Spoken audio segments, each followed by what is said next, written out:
c'est exceptionnel. Alors, je vais me mettre sur le chat. Il faut qu'ils lancent la com, les amis, là. Ils ont pas lancé la com encore? Je sais pas, j'ai pas vu.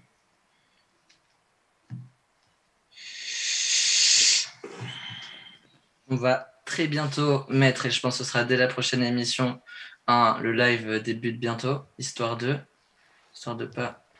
Comme c'est OK, on est en direct. OK. Alors, est-ce qu'on entend Adri? Est-ce qu'on m'entend? Ouais, nickel, Adri. Nickel. On est bon. Let's go. On est bon, on est déjà 9. Allez, on commence quand il y a 15 personnes. En attendant, Yann, est-ce qu'il va nous chanter quelque chose, un chant milanais?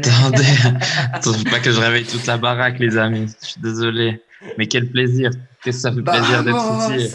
Qu'est-ce que ça fait plaisir d'être ici. Je vous lis en attendant. En attendant, je vous lis Coulo Milan, Milan en finale, Triceps God qui nous entend, Alpha 520. Voilà, je suis en slip, champagne, nous dit Pierre L. 63. Triceps God, je vous aime à jamais, Milan. Rebic, je te suis. Akan Chanel Glue, Magique, Alpha 520 qui nous dit Diabolo, vamos, on lit Ralalaz 3-0. Isildar, salut Isildar. Sarkel Plaisir, Pioli on Fire. Les gars, on est à 2 matchs. Diaz à la maison. Les couleurs. Merci à vous tous. On est 39. Ça va être exceptionnel.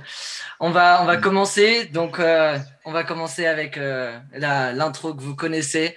Bonjour, bonsoir. Vous êtes sur Nostro Milan. L'AC Milan s'est imposé à la Juventus, à péter les fesses de la Juventus. 3-0. Ça faisait longtemps qu'on l'attendait. Incroyable. Tous avec l'Inter dans une semaine. J'ai tellement serré les fesses. On va avoir le temps de tous vous lire, messieurs. Donc, bien sûr, ouverture du score exceptionnel de Brahim Diaz juste avant la mi-temps. Kessie loupera un penalty, mais dès la sortie d'Ibrahimovic, Rebic marquera le but de l'année. Et je tiens à le dire, c'est le but de l'année dans un moment comme ça. C'était exceptionnel. Et puis enfin, Tomori, à 10 minutes du terme de la rencontre, vient placer une tête là où c'était peut-être son point noir cette saison, le jeu aérien pour Tomori. Il vient crucifier la Juventus. Milan qui prend 3 points d'avance sur la Juve. Et pour débattre de ce match avec nous, messieurs, nous avons Adri. Salut Adri. Salut les gars, bonsoir à tous. Nous avons évidemment Yann. Salut à tous. On est là, les amis. On compte sur vous dans le chat. Voilà, grazie Milan, Rebic, je t'aime en fait, dit Triceps God. Énorme prestation de Diaz. Spider-Man va débarquer chez Rebic. Signer Tomori, c'est obligatoire. Tomori, meilleur recrue. Dit Quentin Large, mon cousin. SO, shout out. Allez, on est parti les gars. On va rentrer dans le vif du sujet sur les performances globales. Tout d'abord, nos Milanais. Mais avant de se mettre sur le match, on va parler de la tactique de Pioli, ce 4-2-3-1 avec Brahim comme choix, et Tomori aussi qui a été préféré à Romagnoli. Yann, est-ce qu'il a bien abordé, très bien abordé ou très très très bien abordé le match? On va dire qu'il a mieux abordé le match que son homologue turinois qui est Pirlo, qui depuis le début de la saison, c'est triste à dire, mais sa Juventus qui a pourtant des joueurs incroyables n'a absolument pas d'âme. On le voit encore ce soir, c'est catastrophique. Je suis désolé, il y a aucun schéma de jeu, il y a rien. Et Pioli face à ça, il joue intelligemment pour moi. Il met pas nos fusées que sont Rebic et Leao titulaires, et il joue plutôt où il veut concentrer le jeu vraiment dans l'axe, vraiment jouer par des petites passes. Et on le voit tout au long du match. Qu'est-ce que ça leur fait mal, des Betancourt, des Rabiot, ils se sont fait tourner autour par des petits 1-2. Où vraiment, on a vu nos joueurs, des Akan, des Alexis, qu'est-ce qu'il y avait encore, Brahim, qui jouaient en une touche de balle et qui vraiment tournaient autour de Betancourt. Betancourt, ce soir, était totalement perdu. Et ça, c'est respect à Pioli qui a eu un coup d'avance cette fois-ci sur Pirlo. Et on l'a critiqué ce dernier temps, Pioli, pour tous ses choix. Mais là, ce soir, c'est fantastique. Et le match, ce qui nous faisait, c'était quoi le choix de prendre Brahim, de mettre Brahim titulaire. Je pense que le terrain a parlé. Hein, on va pas. Est-ce que j'ai besoin d'en rajouter? Il nous fait une première mi-temps d'anthologie. Il nous met un but de fou. Il finit le match à la 70e minute, ou un peu plus tard, avec des crampes ou une blessure, tellement il s'est donné durant tout le match. Je crois qu'il y a même un moment où il gagne un duel de la tête face à De Ligt. Que dire? C'est exceptionnel. 73 personnes. Merci à tous. Merci à tous les Milanais, les pas Milanais. On est 73 à crier de joie parce que là, c'est quelque chose que, voilà, c'est peut-être le momentum, c'était le match qu'il fallait même pas ne pas perdre. Même le nul était un mauvais résultat quand on voyait les calendriers à venir. Mais là, c'est 3 buts, c'est une victoire 3-0, fait extrêmement important, Adri. C'est que Milan a la différence aux confrontations directes, Ouais, pardon, c'est vrai prend que l'ascendant sur la Juve. déjà, quand il y a eu un 0, on était tous ravis, on signait tous pour un 0. Mais c'est vrai qu'il y a le 2, tu vois le 3-0 derrière, et c'est vrai que pour le rush final, c'est hyper important d'avoir l'ascendant là-dessus sur la Juve. On peut Mm. peut-être se permettre, j'espère pas, mais un faux pas, mais c'est vrai que pour les 3 matchs qui restent, c'est hyper important, parce qu'il peut encore tout se passer en 3 matchs. Dans le foot, on sait que tout est possible, donc non, c'est hyper important ouais, d'avoir cet avantage-là sur la Juve. Ouais. J'ai vu Ayman Skander qui me dit +4 versus Juve. C'est ça, on a 4 points par rapport à Juve ou 3 3-3-3. 3-3-3-3. C'est 3. Hein. On était 69-69 là. Ouais. Je vois des coups au Milan, Calabria, je m'excuse. Je te jure que je m'excuse d'avoir insulté. Ouais, mais exceptionnel. Mais tous les joueurs ont été fantastiques. C'est pour ça qu'il n'y aura vraiment pas de flop dans ce match. C'est un des matchs, on va rester un peu dans le débrief et l'analyse du match. C'est un des matchs les plus aboutis du Milan de la première à la 90e minute. La Juve a commencé à jouer à partir de la 70e. On a eu un gros temps fort pendant 5-7 minutes où ça a poussé. Et puis Tomori a vraiment anéanti les espoirs. Mais sur la rencontre, tu les as trouvés comment, Adrien, les Milanais? Et ben je trouve que déjà, juste parler défensivement, je pense que c'est le plus beau match défensivement que j'ai vu du Milan cette saison. Tout le monde, que ce soit les défenseurs forcément, les milieux, les attaquants, tout le monde était concerné ce soir. Ça passait jamais. De toute façon, on l'a bien vu ce soir. Ronaldo, on l'a pas vu. Morata, on l'a pas vu. Chiesa, Ouais. sur son côté, Calabria, pardon, il l'a mangé totalement. Mm. Et c'est vrai que voilà, comme je dis, tout le monde était concerné. Tu avais toujours un pied, une tête, un dos qui traînait toujours. Et je les ai trouvés, moi, extrêmement sereins. Même quand la Juve avait le ballon et faisait tourner, ça paniquait pas côté Milan. Il y Non. avait un petit pressing, ça marchait pas, on redescendait. Même quand on avait la possession de balle, quand la Juve pressait, on paniquait pas, ça ressortait propre. Dans les petits espaces, on était très bon avec Diaz, justement, qui nous a fait pas mal de bien là-dessus. Même au milieu, j'ai trouvé que Kessie Benasser, encore une fois, très très propre. Mais Exceptionnel. après, Ouais. on reparlera dans les tops. Mais la Ouais. charnière Kier Tomori, mais mon Dieu, mais c'est le petit Jésus en culotte de velours qu'on a vu ce Il y a, soir.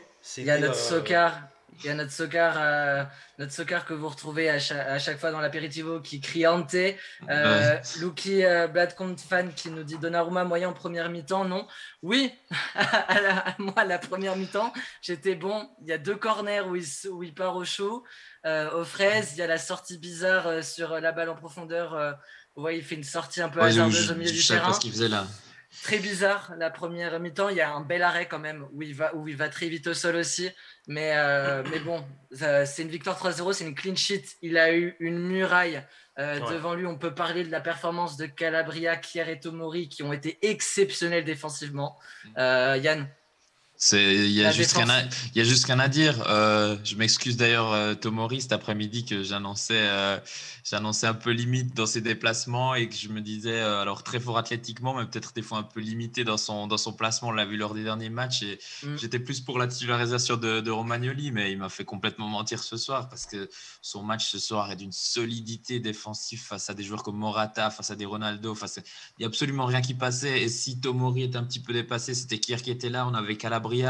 C'était absolument fantastique. Nos milieux de terrain aussi jouaient le jeu jusqu'au bout, d'assumer leur rôle défensif. Et on avait vraiment une immense muraille devant, ou encore on avait Donnarumma comme dernier rempart.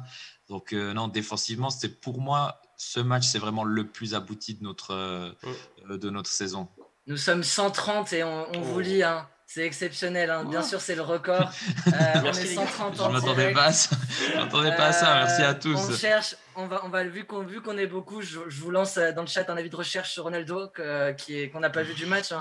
Cristiano Ronaldo, à part 2 passes hors trait et un dribble, que dalle. Hein, on peut parler de l'opposition. On va revenir tout au long de l'émission sur les Milanais, mais comme la Juve, à l'image de la saison, une Juve vraiment très hasardeuse, inoffensif. Moi qui regarde pas souvent les autres matchs en Serie A, face à l'Udinese, c'était un hold-up, ces 2 buts dans les derniers instants de la rencontre qui leur donnent la victoire. Mais j'avais vu une Juve vraiment inoffensif. Et encore ce soir, c'est Cuadrado qui est le seul élément un peu perturbateur.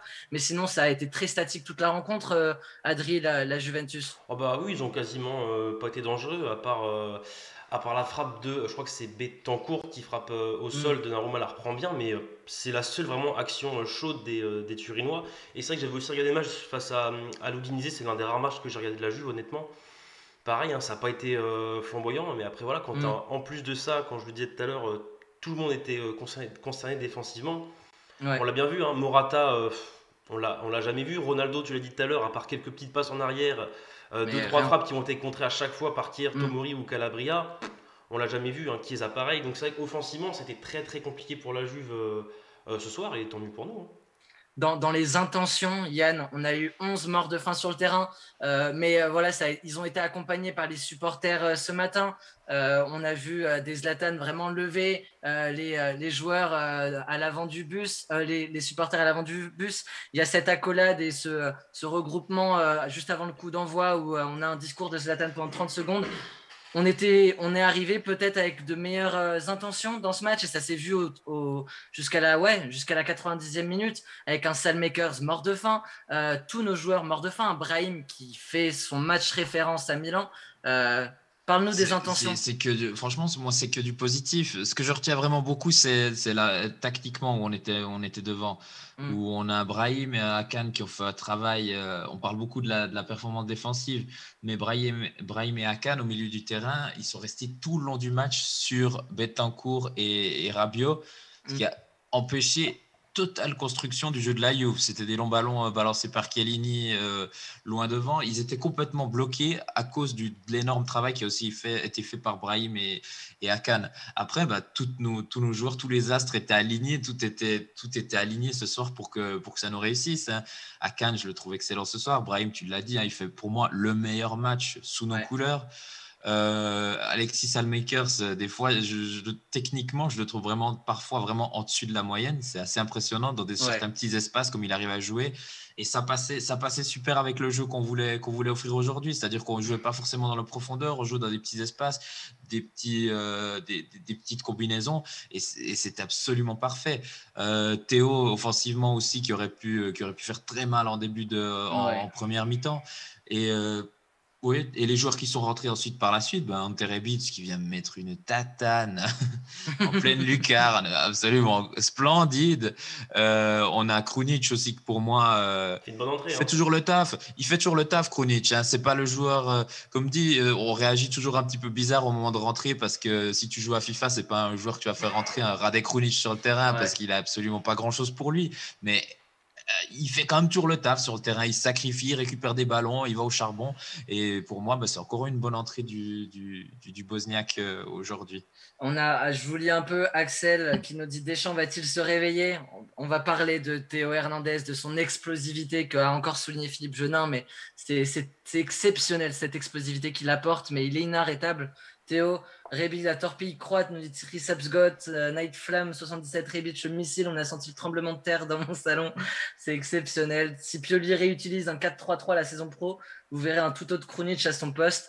On espère, on va voir ce que va nous proposer Pioli. On l'a vu avant le début de la rencontre que Maldini l'a confirmé quoi qu'il arrivait. Et quelle réponse de Pioli là-dedans. Après, on va revenir sur 2 faits de match, mes amis. C'est le penalty raté de Kessié, qui est à l'instant T où il le loupe, peut-être le tournant du match, de la saison, parce que voilà, c'est ce genre de momentum qu'on a souvent eu à Milan, et on s'est dit, voilà, on a laissé passer, sans être défaitiste, mais on a un peu laissé passer notre chance, et le karma va nous rattraper terriblement. Finalement, Adri, la réaction a été encore mieux. Après ce penalty, on est resté concentré, on n'a pas concédé d'occasion dans les 5-10 minutes qui ont suivi le loupé de Kessié. C'est vrai que là on a eu un gros ascenseur émotionnel, 1-0, tu te dis 2-0, putain, on peut réaliser quelque chose de beau. Kessié se loupe, mais on est resté concentré, et c'est important de rester concentré surtout les 5-10 minutes qui suivent le raté, parce que ça peut tout changer. Et honnêtement, après le penalty loupé, j'ai pas vu de différence. Milan toujours mort de faim, toujours à l'attaque du ballon, toujours zéro panique. Donc c'est vrai que ça aurait pu changer beaucoup de choses, hein. Si la Juve aurait marqué derrière, c'était un Mm. tout autre match. Et voilà, ça aurait pu être le tournant de la saison, on l'a dit tout à l'heure. Après, il est pas si mal tiré que ça, parce que je voyais un peu sur les réseaux comme quoi c'était mal tiré, mais c'est sa façon de tirer à Kessie, ça a toujours été comme ça. Après, voilà, Chesney aurait plongé de l'autre côté, ça aurait été un contre-pied parfait. Après, voilà, il l'a arrêté, mais on a une très très belle réaction des Milanais. Ça aurait été un match, tu vois, face comme à Sassuolo ou chose comme ça, je suis pas sûr qu'on ait eu Mm. la même réaction. Merci pour le follow, Célio CLR plus 8. Merci à tous ce soir. Abonnez-vous pour ceux qui l'ont pas encore fait. Kessié, encore une masterclass. On peut pas lui en vouloir, mais c'est une masterclass sur toute la saison, Kessié. Et il a parfaitement réagi à l'image de tous après ce penalty manqué. On a également cette blessure de Zlatan où voilà, va falloir surveiller ça. On pense qu'il prendra pas le risque de jouer le prochain match. Va falloir voir, surveiller ça. Comment t'appréhendes la suite des matchs avec cette blessure, Yann? Pour toi, on est focus, on a fait le plus dur ou va falloir redoubler de vigilance? Moi, ça me fait très peur. Moi, ça me fait très, très peur, cette blessure de Zlatan. On va pas se mentir, c'est le gros, gros point noir à cette soirée. Parce que pour moi, il est indispensable. Il est indispensable à notre équipe contre des petites équipes. On va jouer Benevento et le Torino. Cagliari Euh, Torino. Ouais. ah, pardon.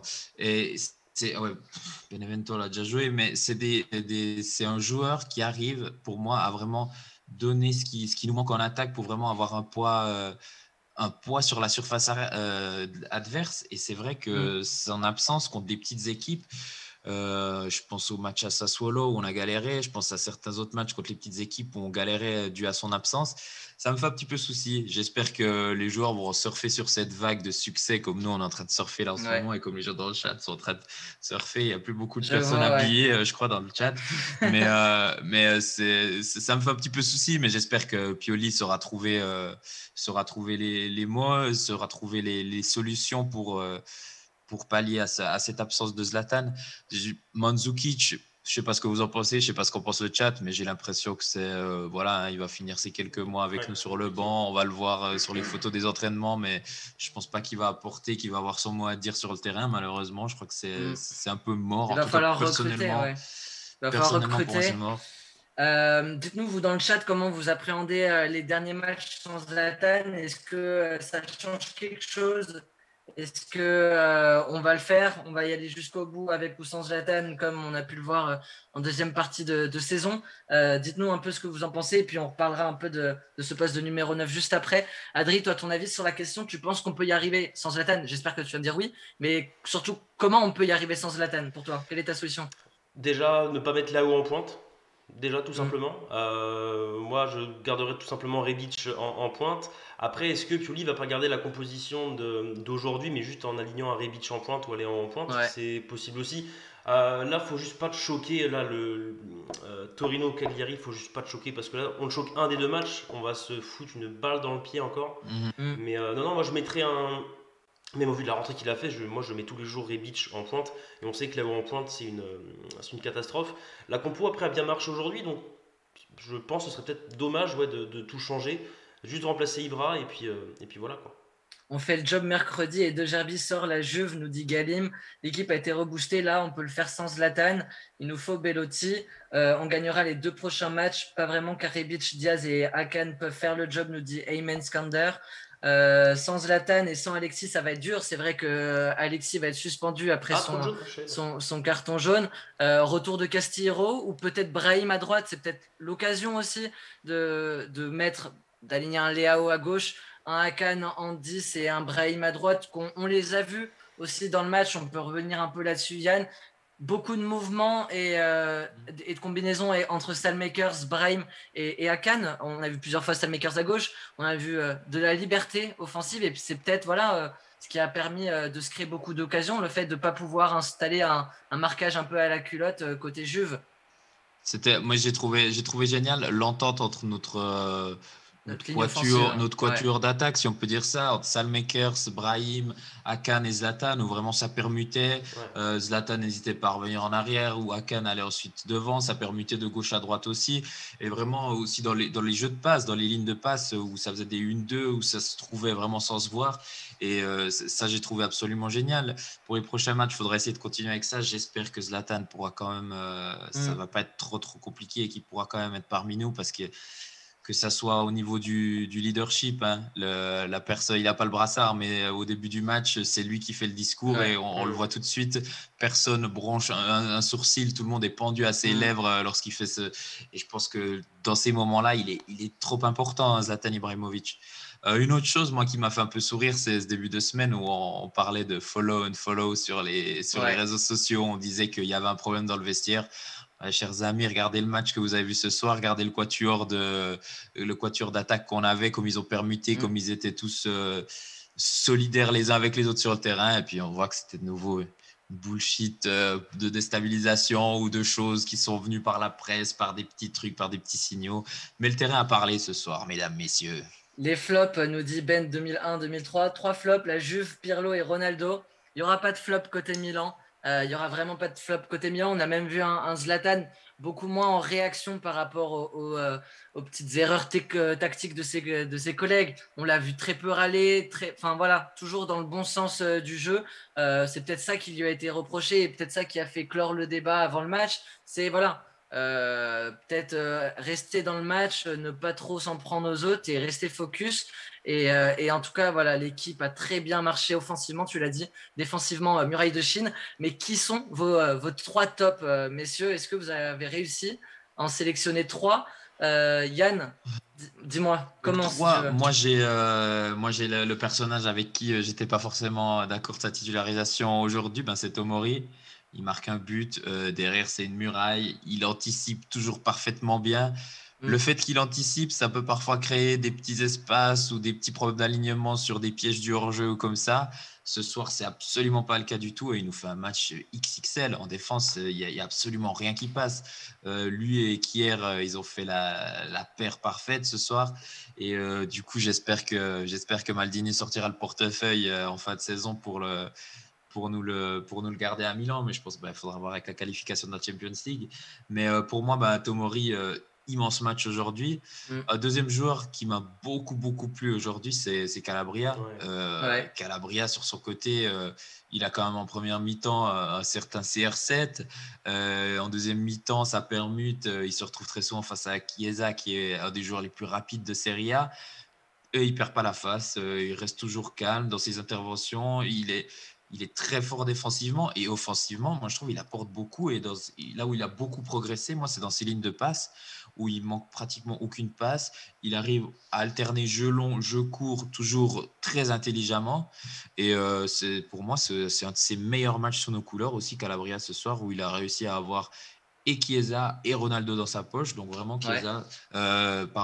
Calabria, super match aujourd'hui. Et ton number one? Et mon number one, je ne m'y attendais pas non plus. Ce n'était pas forcément un joueur sur qui je comptais beaucoup aujourd'hui. J'ai souvent parlé de lui en disant qu'il était trop faible physiquement, qu'il se faisait trop vite bouger. Mais il fait un match aujourd'hui, c'est absolument génial. Le ballon lui colle dans les pieds. C'est Brahim Diaz, bien sûr, vous l'aurez compris. Le ballon lui colle dans les pieds. Il nous met un but fantastique parce qu'il faut quand même le mettre, le but qu'il met.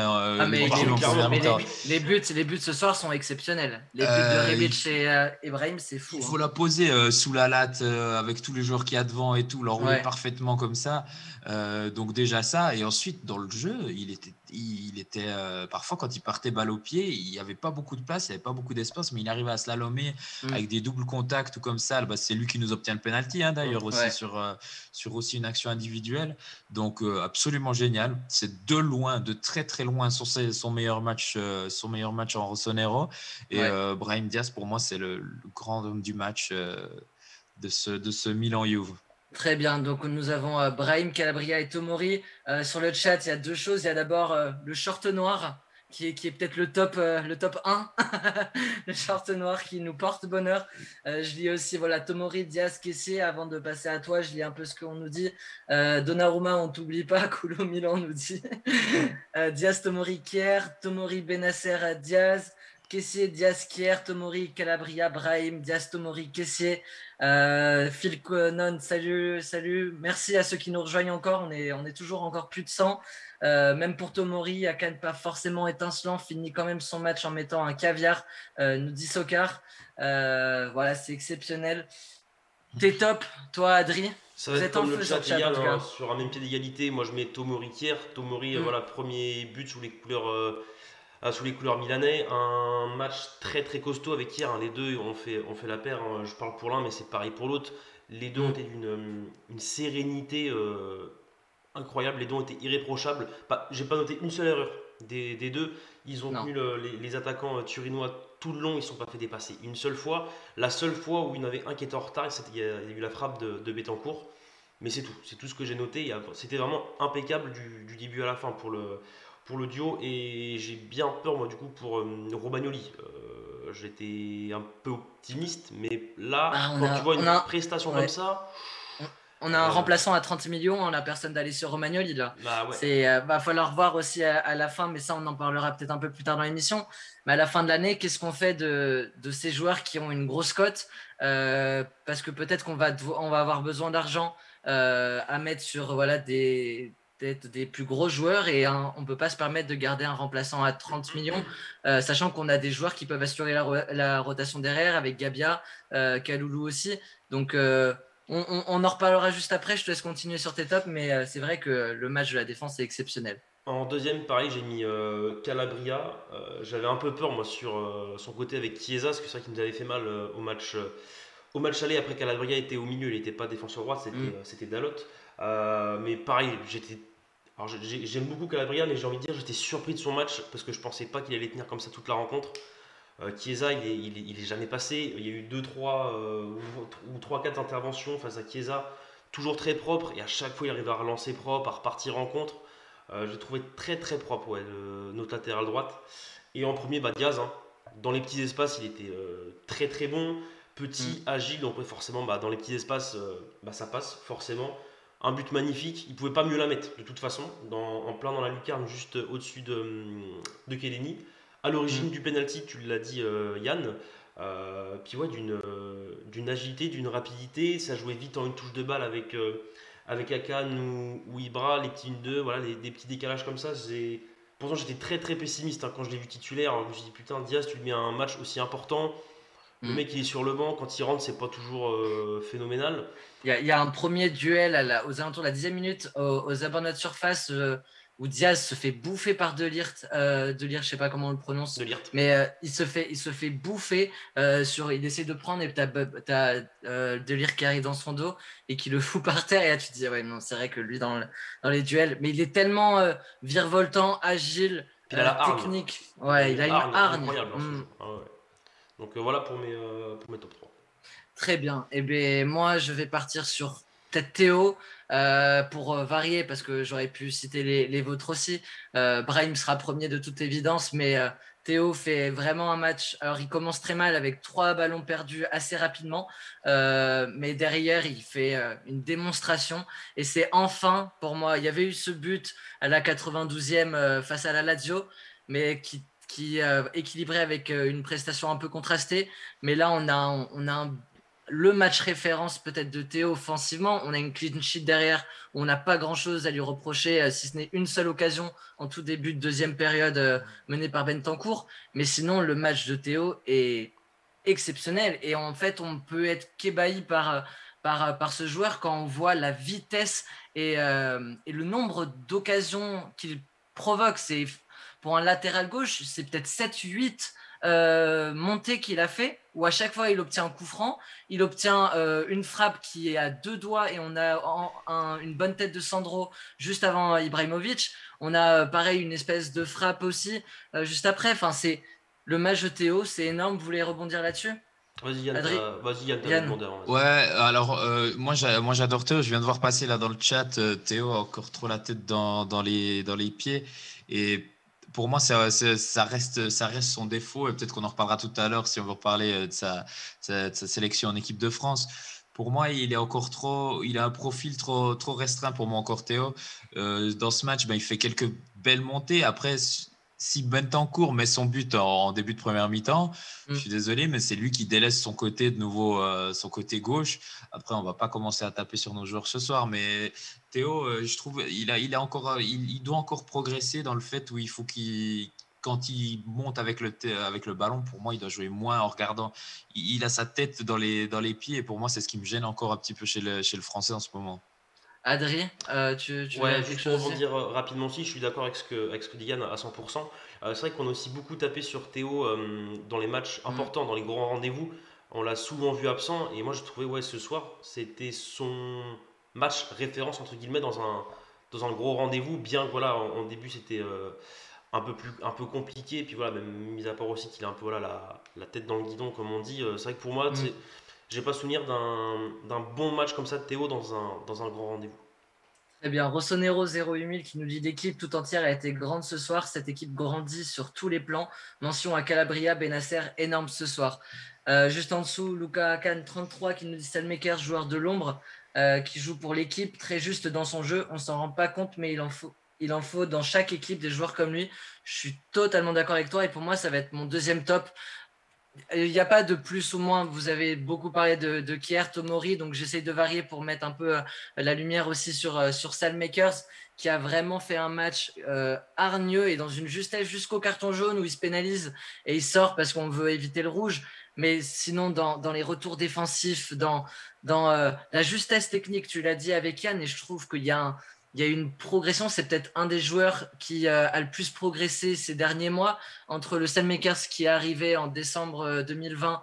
Ouais, c'est ça, hein, c'est janvier 2020 plutôt, et le Makers aujourd'hui, une progression au niveau tactique et une justesse qui est magnifique. Il y a un 1, 2, 3, 4 à un moment avec Akan aux abords de la surface où c'est Brahim qui tire et qui cadre pas, mais c'est une action où ça s'est déjà produit plusieurs fois dans les derniers matchs et c'est juste magnifique. Donc Makers, faut souligner, il a aidé Calabria à ne pas laisser trop de vitesse et de place à Chiesa et Ronaldo sur le côté. Donc il a le mérite d'être cité. Yann. Ouais, je suis désolé, Guillaume. Dis-moi, on Mais est là pour ça. Salmakers, moi, sa progression, elle est folle. Pour moi, c'est avec Calabria, c'est le joueur qui a le plus progressé. Mm. Après, un truc qui me gêne quand même beaucoup, c'est son attitude sur le terrain. Le geste qu'il fait à Chiesa, je crois, c'est à Chiesa qui fait ça, la Ouais, c'est faute où il bête. prend le jaune. Ouais. Mm. C'est bête, mais c'est tellement bête. Mm. C'est vraiment stupide, c'est stupidissime même pour moi. Quand Ouais. tu gagnes, je sais plus à quel moment il fait ça, mais que tu gagnes pas, tu vas pas mettre le pied encore comme ça, parce que c'est clairement une petite faute, parce que je pense qu'il y a eu des mots qui ont été échangés, ou bien une petite poussette comme ça qui a été faite, et sur le coup de l'action, il va mettre son pied comme ça, mais Mm. son pied va plus haut en direction du genou ou quelque chose comme ça, et ça peut aller à la VAR, ça peut finir en rouge, et Ouais. ça peut vraiment nous mettre dans la merde, comme on dit, jusqu'à la fin du match. Donc, c'est encore un petit truc qui me dérange un peu chez lui, c'est un peu son caractère. Ça reste un Bruxellois, après tout, je viens de voir. Mais je ne sais pas si les Bruxellois, vous êtes tous comme ça, si les Belges, vous êtes tous un petit peu tendus quand vous jouez au foot comme ça. Mais mon ami Salmakers, là, il s'énerve vite pour beaucoup de choses, et il manquera du coup le prochain match. Et Mm. je pense qu'il va quand même nous manquer sur son côté, parce que c'est indéniable qu'il a des qualités incroyables pour moi. Hassan04 qui nous dit Stanmakers, il peut jouer 10. En vrai, je suis complètement d'accord avec toi qu'il peut jouer 10. Après, ça déséquilibrerait l'équilibre qu'il y a sur le côté droit avec Calabria. Donc, je suis pas sûr que ça soit intéressant. Mais en tout cas, il peut dépanner en 10 et c'est une certitude. Mais je vais vous poser la question dans le chat. Qui vous voyez pour la prochaine rencontre à droite, est-ce que vous pensez qu'ils vont mettre Castillero que Pioli va mettre Castillero à la place de Salmakers, qui, je le rappelle, est suspendu pour ceux qui sont arrivés ou vous pensez qu'on peut peut-être espérer voir un Brahim à droite tout en laissant un Hakan en 10, un Leao à gauche, un Rebic. Dites-nous qui vous voyez à la place de Salmakers pour le prochain match. On a, je vous vois On rigoler, a non beaucoup pas de en 10. Castillero, Ouais, Castillero. Ah, ça ferait chier d'avoir un le Castillero, GOAT. Leao, Rebic. Et puis voilà, et puis mon dernier top, je peux pas faire autrement que de citer Brahim Diaz parce que voilà, c'est son match référence pour moi. J'espère. Alors, je dis pas qu'il faut mettre 25 millions sur lui parce qu'on va rester vraiment très mesuré là-dessus et pas être trop à chaud, mais j'espère qu'on va prolonger le prêt parce que c'était un peu ce qui était envisagé par le Milan et par le Real Madrid, c'est de reprolonger le prêt de Brahim Diaz d'un an. Mais pour moi, il mérite. Sur ce match-là, ça a été voilà, quand on a un joueur qui est remplaçant et qui rentre très peu dans les matchs, on le voit très peu rentrer. Hein. Brahim Diaz, globalement, il a joué pas beaucoup de minutes dans cette deuxième partie de saison. Mais le match qu'il fait de la première à la 65e ou 70e où il sort, où il est cramé, bah pour moi, ça montre l'envie et la détermination de ce joueur qui est très content d'être à Milan. Et voilà, voilà, je pense que vraiment, c'est un mec qu'on doit prolonger. Il aura peut-être plus de place l'année prochaine si un Hakan venait à faire ses valises, mais c'est un joueur qui peut peut-être s'imposer. Parce que voilà, on sait que le gabarit fait pas tout. On a des Messi. J'avais un copain qui me disait c'est le Messi de Wish au moment où il marque le but somptueux. Mais voilà, c'est quelqu'un qui doit peut-être encore s'affirmer, mais il est tellement rapide, virevoltant et doué techniquement que il peut avoir un bel avenir. Il est encore jeune. Le bon choix, merci Pioli aussi. C'est sûr, c'est sûr. Ça Euh, parle du lampadaire espagnol. Ça part du lampadaire espagnol, de l'épi de maïs. Ouais, non, Oh mais là là, il a tous les surnoms. de la coiffeuse, enfin, il y a tout. On espère pas ça. Merci encore un 18 Rossonero 08000. On est encore 122, c'est exceptionnel. Je pense qu'on a fait le tour un peu sur les tops. On a encore du temps. On va passer un peu peut-être au débat qui n'en est pas un. C'est pas encore le débat du jour parce que je vais vous proposer à la fin de finir la saison et on va faire tous les matchs, tous les pronostics et on va voir comment va se conclure la saison. Mais avant ça, on peut peut-être revenir sur Théo Hernandez et la possibilité peut-être de le voir à l'Euro. En tout cas, il fait un match extraordinaire. Est-ce que vous pensez que c'est trop juste pour Théo Hernandez? On a vu aussi que les listes allaient être élargies à 26 noms. Alors, il y a eu des trolls. Hein. On a vu que Didier Deschamps allait prendre Moussa Sissoko et un quatrième gardien. Il en serait tout à fait capable. Mais voilà, est-ce que c'est 3 places en plus et le fait qu'on ait un Théo Hernandez qui fait un match taille patron, est-ce que ça peut lui offrir peut-être un billet pour 7 euros. Adri, tu veux avoir un avis? Je sais que Yann est plutôt suisse, donc je vais laisser d'abord la parole à mon ami francophone et français, Adri. Il n'y aurait pas eu les 3 places en plus. Honnêtement, je pense pas qu'il aurait été pris par Deschamps pour toutes les raisons qu'on Mm. connaît. Voilà, il est vachement basé sur l'effectif, le collectif Deschamps. Alors c'est bien mais Ouais. pas bien, mais bon, ça voilà. Avec les 3 places en plus, je pense qu'honnêtement, il aura sa chance. Même s'il a des petits défauts, on l'a dit, toujours la tête dans le guidon, Mm. des fois des soucis de placement, de repli défensif, choses comme ça. Même, je parle pas pour être titulaire, mais au moins pour être sur le banc, tu peux pas te. Quand tu vois la saison de Théo, tu peux pas faire l'aveugle. À un moment donné, l'année dernière, il a fait une bonne saison, il n'a pas été appelé. Cette saison, il fait encore une bonne saison, même si encore une fois, il y a des loupés, il y a des matchs où il passe à côté. C'est comme plein de joueurs, c'est comme tous les joueurs. Mm. Pour moi, il a amplement sa place. Voilà, on sait que Dean fait une très bonne saison avec Everton. On a le Mendy du Real aussi, même s'il a, je crois qu'il est blessé, si j'ai pas de bêtises. Mais pour moi, il a toutes ses chances d'y aller avec les 3 places en plus et la saison qu'il fait. Mm. Franchement, ce serait injuste pour lui de ne pas être sélectionné. Tous les appels du pied qu'il fait à Deschamps, Mm. son frère qui a dit il n'y a pas longtemps voilà, qu'il voulait jouer avec lui, qu'au vu de la saison, voilà, il voulait aussi qu'il soit appelé. Après, ça dépendait pas de lui forcément, mais j'espère grandement pour nos joueurs qui sera appelé par Deschamps. T'as Ben 2001-2003 qui nous dit qu'il ne sera pas pris. Didier avait les yeux rivés sur Rabiot. Je vais vous reposer une question et Yann, peut-être que tu auras une première réponse.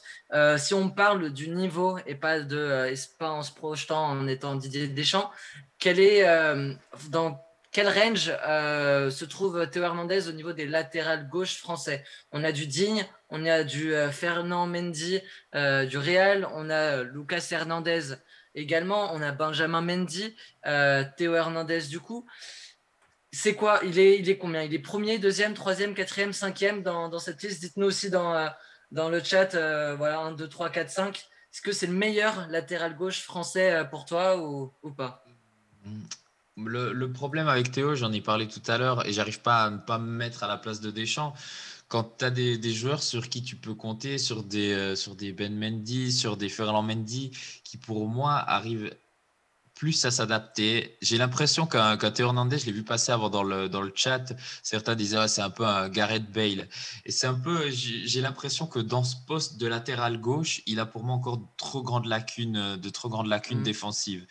Et quand tu te mets à la place de Didier Deschamps et que tu as des joueurs qui sont quand même assez polyvalents, comme des Lucas Hernandez, comme des Ferland Mendy, Benjamin Mendy ou même Lucas Digne, qui pour moi arrivent quand même assez bien à s'adapter à plusieurs systèmes de jeu. Un Théo Hernandez, c'est vraiment un joueur qui a besoin de place pour s'affirmer devant. Parce que défensivement, pour moi, c'est pas encore vraiment l'idéal de chez idéal. Ouais. Et puis pour moi, il n'arrive pas encore vraiment trop à s'adapter. Si tout à coup il y a un match où il doit vraiment que défendre, je le vois mal. Si tout à coup il voit qu'il a un boulevard, ne pas monter comme la tête dans le guidon, comme disait mon ami Salmon, la tête dans le guidon et puis foncer droit au but et essayer de mettre sa frappe. Donc pour moi, il est encore un peu trop. Tactiquement, je pense que ça va peut-être venir après avec la suite, mais je le trouve encore un peu trop restreint dans un type de jeu, dans un style de jeu qui pour moi, en tant que sélectionneur, tu te dis, je vais plutôt prendre un Ben Mendy que je connais déjà, qui est pas capable autant bien de faire un match défensivement solide que de faire monter. Et voilà. C'était l'avis neutre et suisse de Yann. C'est Lio qui nous dit, je vais te donner la parole après, Adrien. Lucas de loin, il se tape avec Digne en 2 et Ferland Mendy vient après. A contrario, on avait Rossonero 53 qui nous disait Ferland en 1, Lucas en 2, Théo en 3. En tout cas, merci Zoé MVP. Ah, mais je ne comprenais plus qui était Zoé. Je n'ai pas compris non plus au début, mais c'est bon. Ah, Madame Zoé. MVP, je dis Zoé MVP dans le chat. Adri, pour toi, intrinsèquement, Théo, il est quoi dans la hiérarchie des latérales gauche français? Franchement, 2, ça se tape avec Digne. Hein. Pour moi, Ferland, il est un peu en dessous. Je dis pas qu'il est mauvais, hein, mais il est bon, mais en dessous. Pareil pour Benjamin Mendy, il est encore en dessous aussi. Lucas Hernandez. Comment? Lucas Hernandez. Ah oui, ça y est, oublie quand même, je le reste 2, moi, Théo. 1 ou 2, ça tape avec Digne, encore une fois. Après, moi, je me demande si. Alors, peut-être pas, parce que c'est complètement con, mon raisonnement, mais. Théo, il n'a pas encore de match comme toute l'équipe en Ligue des Champions. Est-ce que Deschamps aussi n'attend pas de voir ce que donne Théo sur des matchs plus européens? Parce que voilà, il est cantonné à un rôle en Serie A depuis qu'il est arrivé. Alors, est-ce qu'en Ligue des Champions, peut-être il attend de voir aussi face à d'autres adversaires aussi, peut-être? On va voir. En tout cas, on s'en rapproche. J'ai failli prendre ta transition, mais je vais quand même lire l'effort de Jay Real Life qui nous a mis un petit pavé. Il faut aussi prendre en compte le fait qu'il a été l'une des raisons pour lesquelles on a été premier pendant longtemps. On n'avait clairement pas un effectif pour jouer la première place et je pense que personne ne s'attendait à un départ pareil de Milan. Mais c'est avant tout grâce à des joueurs comme Théo qui ont joué bien au-dessus du niveau qu'on attendait d'eux.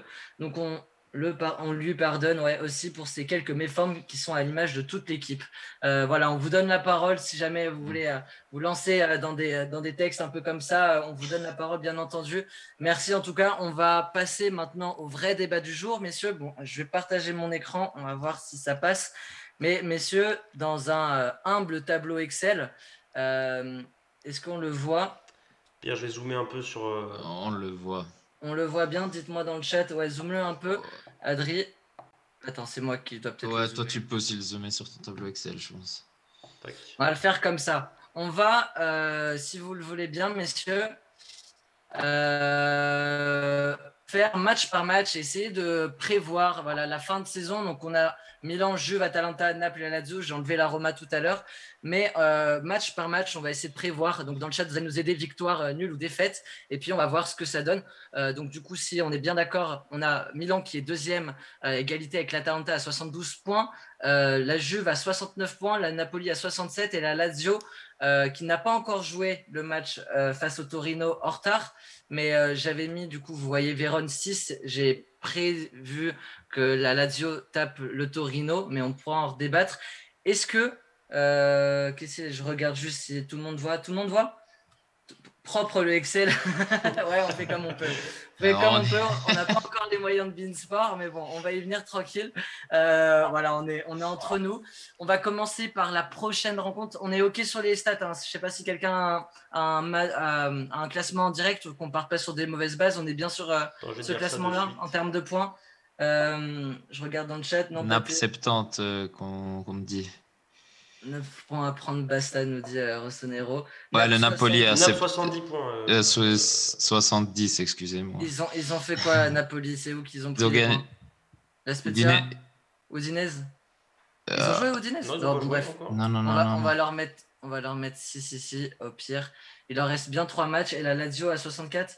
C'est ça? Et la Lazio, 64 points. Ouais. 64, exact. Comment j'ai fait mon truc, moi?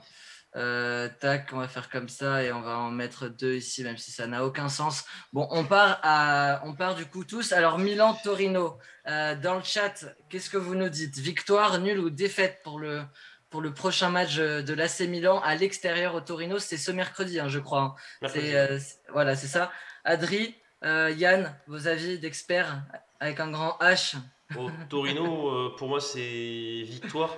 Victoire compliquée, mais victoire. Parce que le Torino, on galère souvent contre eux. C'est à l'extérieur. Après, on sait qu'à l'extérieur, on est bon. Mais je ne vois pas faire une masterclass après le match face à la Juve. Ce serait incroyable de faire une mauvaise perf face au Taureau. Mais pour moi, je vois une victoire. Dans le chat, c'est victoire aussi, Yann. C'est pas mal de victoires. Vous savez que j'ai beaucoup de peine à me prononcer sur les victoires comme ça parce on que. va se lancer, tu vas nous faire les autres. Mais je pense que le Torino, je pense que c'est prenable. Il suffit d'avoir pour moi un œil très très attentif sur le Gallo Belotti devant, mais je pense que ça devrait jouer. Team 70, merci enfin des gens qui reconnaissent la vraie numérotation. On a la Juve Sassuolo, déplacement de la Juve à Sassuolo, c'est ça? Dans le chat, Juve Sassuolo, ça fait quoi? Victoire Juve, victoire Sassuolo ou match nul? Nul. Moi, ça, nul, je pense. Je vois du nul. T'es d'accord avec ça, Adri? Ouais, nul. Sassuolo, on sait, ils sont vraiment chiants à jouer quand t'es un gros de Serie A. Et Sassuolo, c'est une équipe un peu poil à gratter. Un bon nul. J'espère une victoire de Sassuolo. On est sur du Sassuolo nul. Gros 1. Bon, la majorité dit nul. Yann, ton avis sur Atalanta-Benevento? Est-ce que c'est à 3 points? Moi, on va y aller match par match, mais pour moi, l'Atalanta, on peut presque poser un 3 partout parce que je suis désolé, c'est vraiment l'équipe pour moi. Ouais, on a l'Inter devant, mais pour moi, deuxième, tu as l'Atalanta derrière, c'est absolument monstrueux cette équipe. Et le Genoa aussi, on reviendra sur l'Atalanta Milan, peut-être en profondeur. Est-ce que dans le chat, je mets aussi victoire de l'Atalanta au Genoa? Vous en pensez quoi, les gars? Ça, c'est victoire. Atalanta-Genoa. Moi, ça me paraît clair. Ça me paraît clair aussi que ce soit une victoire. Oui. Allez, ça part. Le Genoa n'a plus rien à jouer. Napoli qui reçoit l'Udinese. L'Udinese qui a pris beaucoup de points face au gros. Ils auraient pu en prendre face à la Juve. Ça s'est joué à 2 minutes. Napoli-Udinese, qu'est-ce que ça fait selon vous? Nul, victoire. Napoli gagne les 3 matchs aussi, nous dit Paul. Ça va être compliqué pour Naples. Je vois une victoire. Victoire Naples. Victoire Naples. Merci Alan qui nous dit l'émission est folle. Merci à vous. Merci à vous. On est encore 110 tout le long. Vraiment une tonne, ça fait vraiment plaisir.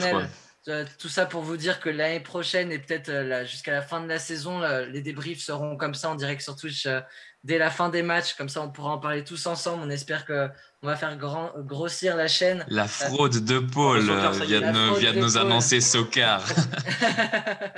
Sokar, vous pourrez retrouver son analyse sur De Paul dans le dernier apéritivo. Lazio Parme, messieurs, est-ce que je mets 3 points d'office pour la Lazio quand on voit le match?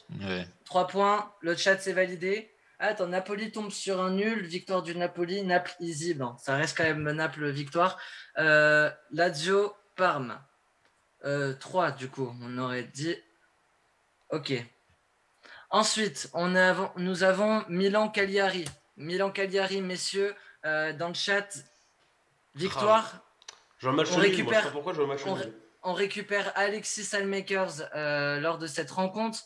On récupérerait peut-être un Ibrahimovic qui, à mon avis, va être laissé au repos pour le match qui est dans 3 jours.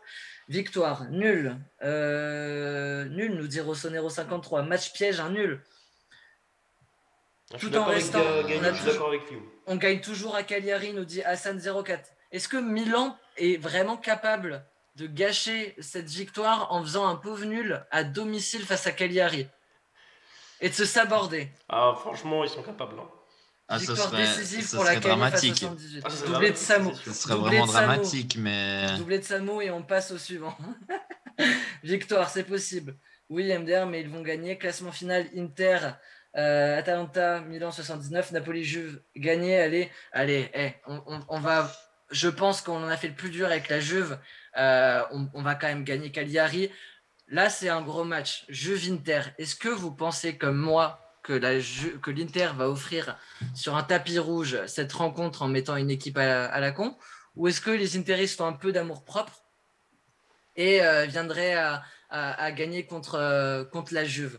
En tout cas, c'est le match capital. La Juve va y aller à fond. La Juve, c'est très faible. Hein. On va pas se mentir que cette saison, on l'a encore vu ce soir. Ils ont des individualités, hein, ils peuvent les remercier encore jusque je ne sais où, ces individualités. L'Inter a mis 5 à la Samp. Ouais, puis, si je dis pas de conneries, je crois que l'Inter est invaincu en deuxième partie de saison. Donc à mon avis, non, l'Inter est monstrueux. Après, ils sont déjà champions. Ils veulent trop les claquer. L'Inter va. Excusez-moi, je vous coupe. Non, je vous coupe pour le chat. Vas-y. Non, mais allez-y, je lis. Mais puis tu vois l'Inter la semaine passée qui buvait du champagne à l'entraînement. Et puis je sais pas, j'espère vraiment que nos cousins vont pas nous jouer un sale tour comme l'avait fait la Juve, je crois, là, il y a 2 saisons, là où ils s'étaient laissés battre ou je ne sais quoi par l'Atalanta. Et du coup, l'Atalanta finit devant nous.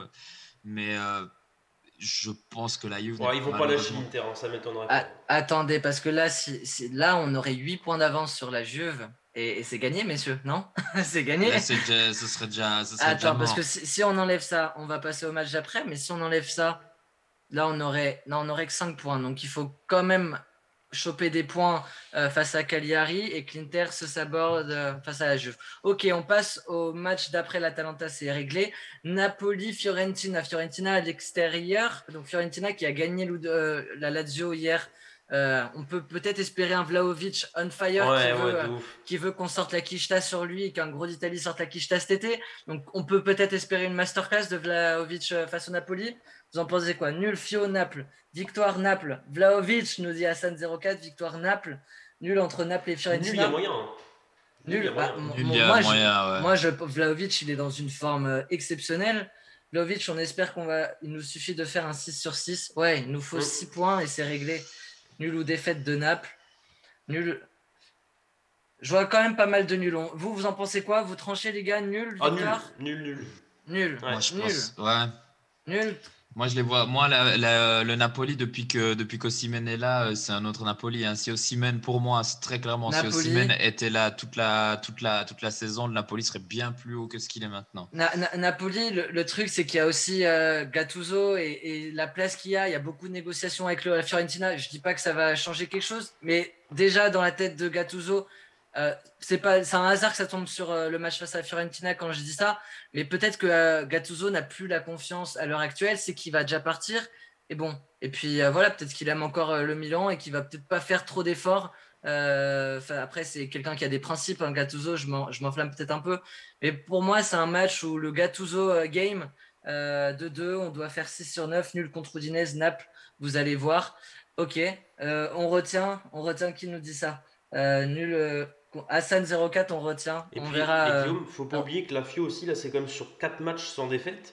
Dans l'autre, tu as quand même un nul face à la Juve, même si c'est pas la grande Juve, mais bon, quand tu es la Fio, il faut quand même aller les chercher.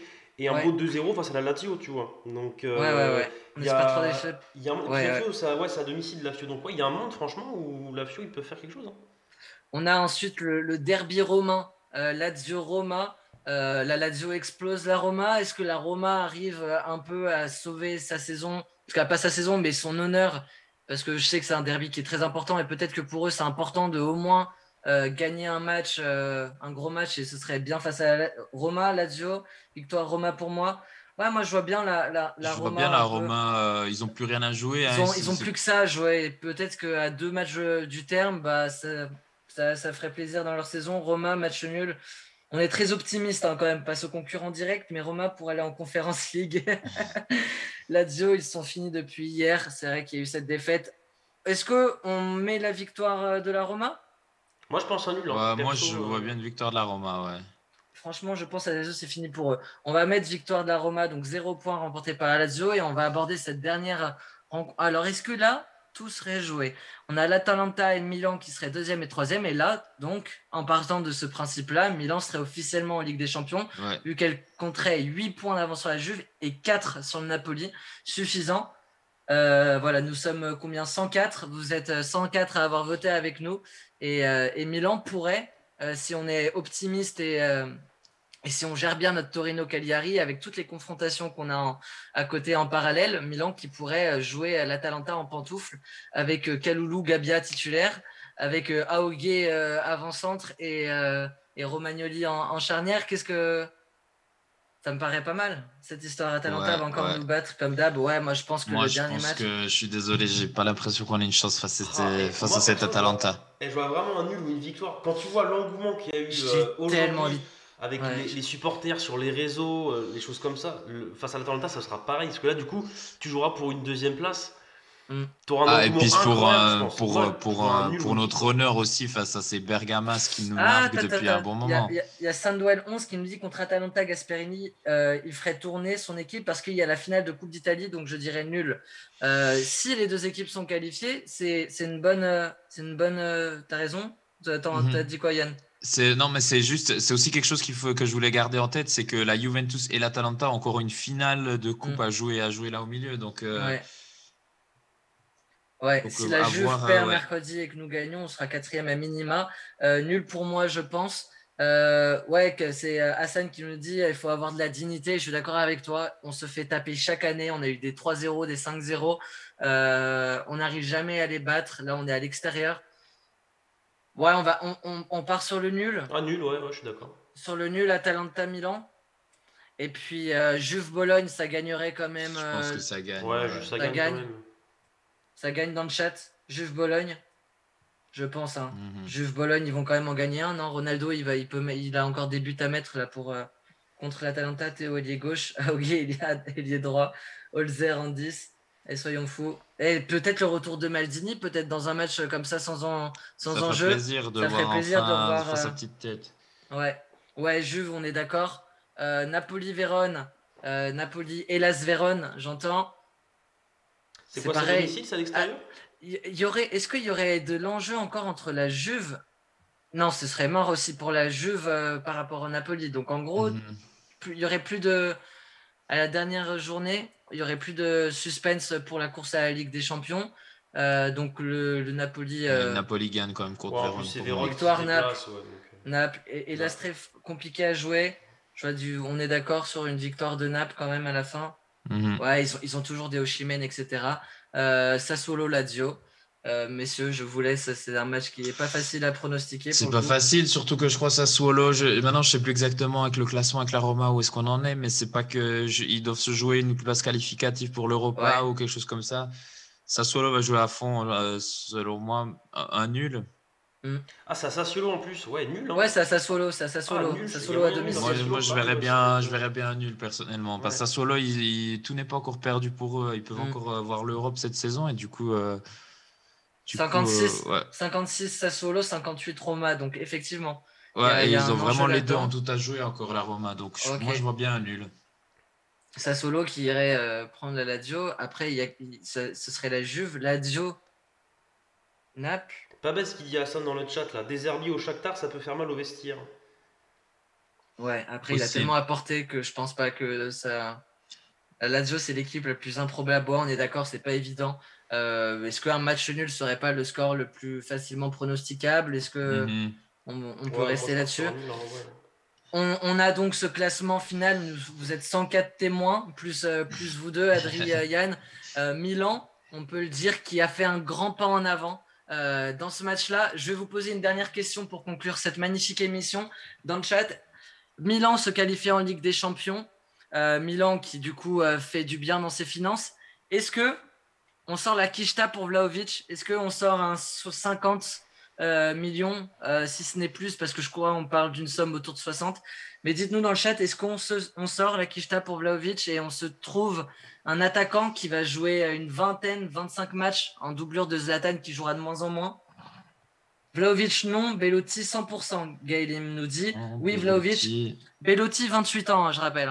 Bellotti, 28 ans. Alors, c'est une belle affaire parce qu'il ne va pas prolonger. Donc, du coup, on peut peut-être l'avoir aux alentours de 20-25 millions. Mais Bellotti, c'est quand même pas le potentiel de Vlahovic. D'autant plus que Vlahovic, il a un profil très similaire à Ibra. C'est un fanatique de Ibra. Donc, il a tout à apprendre et il serait formé par son idole de jeunesse. Et pour moi, ça peut faire très mal. Et Ibra le couvrirait, je pense. Ça peut être la belle story avant la retraite de Zlatan, à mon avis. Ouais, moi je serais presque aussi plus pour Vlahovic, mais je vois dans le chat là que les gens déjà le considèrent comme le nouveau Piontek, espérons pas, et puis que les gens seraient plus motivés presque par un Bellotti. Alors moi j'ai jamais été très fan, enfin j'ai jamais été très fan du joueur, pour être honnête. Pas du tout adapté à notre. Ouais. Toujours en dents de scie dans ses performances. Du coup, je serais plus à pencher pour Vlahovic, mais je vois que dans le chat, les gens sont pas forcément. Après, ça va coûter cher, Vlahovic. Quand tu vois que ça en demande déjà 60 aussi. millions. Ouais, mais on est de retour en Ligue des Champions. On va avoir de l'argent. On peut peut-être se séparer d'un Romagnoli pour 30 millions. Et voilà, et puis trouver. Et puis, on savait que Tonali, ça allait nous coûter la blinde. On a trouvé une formule pour Tonali. On peut peut-être jouer un coup à la Maldini, un prêt avec obligation d'achat, un truc comme ça. Et puis voilà. On a de bonnes relations avec la Fiorentina, notamment Bonaventura, des échanges. Voilà, on va avoir un Gattuso là-bas. Je sais ça va pas changer grand-chose d'avoir un Gattuso entraîneur dans nos relations, mais je pense que Vlahovic, et moi, dans mon côté un peu romantique, ça peut être une très belle histoire d'être couvert par Zlatan Ibrahimovic l'année prochaine et d'en faire son petit poulain. Voilà. Guillaume le romantique. Moi, je suis le francophone, le français romantique. Vlahovic, tout dépend de son prix. Il est trop cher, pas du tout adapté à notre jeu, le Serbe. Oh, ok, vous êtes plus.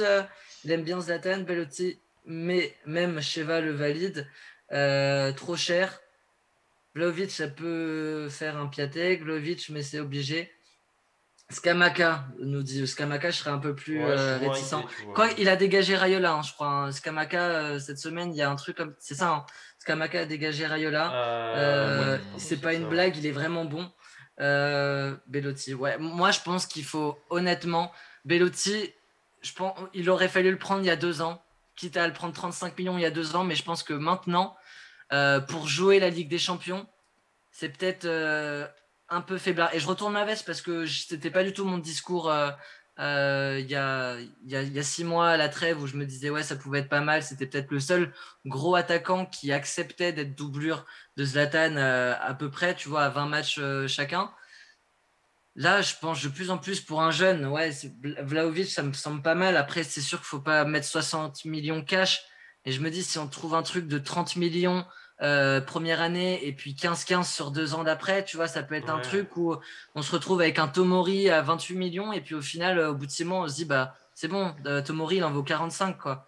Donc, après aussi à voir, peut-être que Milan va changer sa compo l'année prochaine. Hein. Peut-être qu'ils vont passer à 2 attaquants ou. Ouais, mais tu vois, un jeune comme Scamacca, comme Vlahovic, et même Bellotti, dans le cas de Bellotti, ces 3 attaquants-là vont pas demander d'être titulaires indiscutables, vont accepter de tourner avec Ibra au moins une saison de plus et s'installer durablement. Et je pense que Pioli, il l'a fait avec tous ses joueurs cette année. Il a forcé vraiment avec personne, si ce n'est Raphaël Leao, mais qui était déjà l'année dernière. Avec toutes les arrivées, Aougué, Kaloulou, Brahim Diaz, tout ça, il les a fait assez intelligemment, même Alexis Salmakers. Hein, on a vu encore longtemps Castillejo au début, mais tout ça, ils sont rentrés progressivement. Tonali cette année aussi. Et je pense qu'un jeune comme ça, il va accepter de tourner avec Ibra, il va prendre tout ce qu'il y a à prendre de l'expérience d'un Ibra.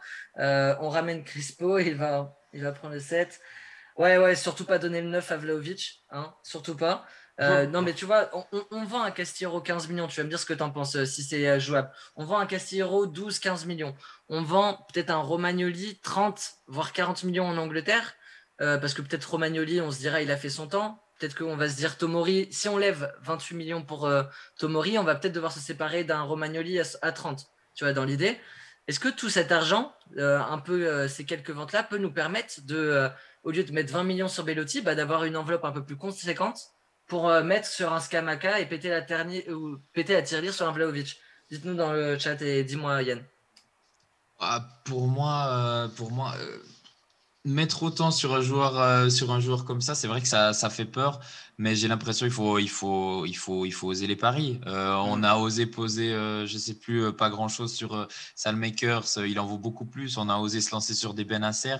Pour moi, c'est dans notre idée, dans la conception que je vois que Maldini a envie de construire l'équipe. Pour moi, Vlahovic est clairement le choix qui me parle le plus en attaque, en tout cas en ce moment. Après, je reste quand même très très prudent parce que on met des si. Tout ça, c'est si vraiment on arrive à aller en Champions League. Et mais regarde ce beau tableau. Le tableau fait vraiment beaucoup de bien. Le tableau fait beaucoup de bien. Et ce qui fait beaucoup de bien, et c'est un détail, plus le temps est en train de passer, là, je suis en train de réaliser, c'est le 3-0 qu'on a fait ce soir. Le fait d'avoir réussi à mettre 3 buts à la Juventus, c'est un détail, la tête de Tomori, mais c'est absolument incroyable. Ouais. C'est-à-dire qu'on peut vraiment, maintenant, on a vraiment notre avenir complètement en main et se dire, on tape nos meilleures performances, on donne tout ce qu'on a contre Torino, Cagliari, on ramène 6 points. Et comme tu l'as dit avant, l'Atalanta, on peut aller jouer, on peut me sélectionner moi et me faire jouer en numéro 10 le dernier match face à l'Atalanta, quoi. Donc ouais, ça c'est tout des si on va en Champions League, le tableau est magnifique et tout. Mais en tout cas, personnellement pour moi, la personne que j'aurais envie de voir le plus en attaque, c'est un Vlahovic.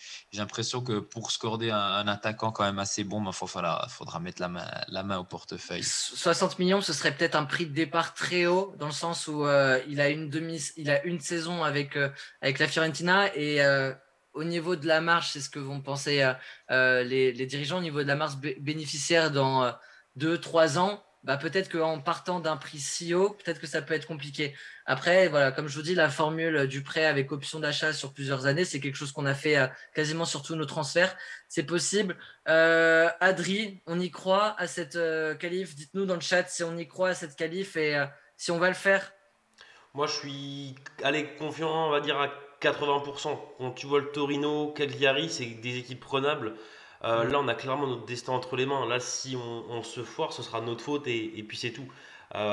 Si on se qualifie pas, on pourra reparler aussi des matchs face à Sassuolo, de la Spezia, où vraiment on s'est pris une grosse masterclass. On a été dépassé complètement. Là, ça peut nous changer. Si on se qualifie, ça peut changer beaucoup de choses pour la suite de l'histoire du Milan, parce que ce serait. Si on ne se qualifie pas, c'est encore une perte d'argent. Il y a des joueurs qui vont demander leur transfert aussi. Ce serait dramatique, je pense. Mais voilà, quand on voit le 3-0 face à la Juve, l'engouement qu'il y a eu, ils savent que tous les supporters sont derrière. On a vu Shevchenko encore là depuis 2-3 jours avec des interviews, des reviews de son penalty. Enfin, il y a plein de choses qui se passent en fait en ce moment qui font que Milan, ils savent qu'il y a du monde derrière et ils vont tout donner. Donc je suis plutôt confiant. On y croit dans le chat. Si on perd contre Cagliari, je comprends plus rien. Je regarde un peu ce que ça ferait un match nul face à Cagliari. Ça nous mettrait quand même la Juve dans le rétro. Ça nous mettrait à égalité avec le Naples. On voit, même en cas de nul, après on a prédit un scénario catastrophe aussi pour la Juve, mais c'est quand même un énorme pas en avant, cette victoire. Voilà, c'est un match à 6 points, comme on peut les appeler des fois. C'est un match à 6 points, clairement. et cette victoire contre la Juve, et avec la manière, c'est un des plus beaux moments, j'imagine, pour les jeunes supporters du Milan qui supportent le Milan depuis peut-être 4-5 ans. 6 ans, c'est peut-être le plus beau match auquel on ait assisté, le score le plus flatteur. J'ai vu, on a encore eu un follow, vous avez été 20 Milano Squad, merci à vous. Voilà, on a pris plus 25 ce soir dans ce live, vous avez été plus de 100 tout le long. Un grand merci pour vous. On fera ça chaque match l'année prochaine. On va trouver un moyen d'avoir la fibre, un truc comme ça pour allier, parce que voilà, on fait avec les moyens Excel et tout. Mais merci à tous. Merci à toute l'équipe Milan Actu, à Mathis le graphiste qui nous fait glow up l'émission, d'émission en émission.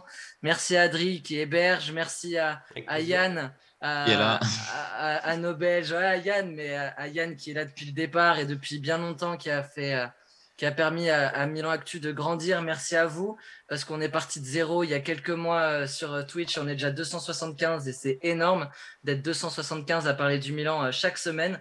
Et puis voilà, on a fait quelque chose d'extraordinaire. On a gagné ce match, je ne pouvais pas rêver mieux.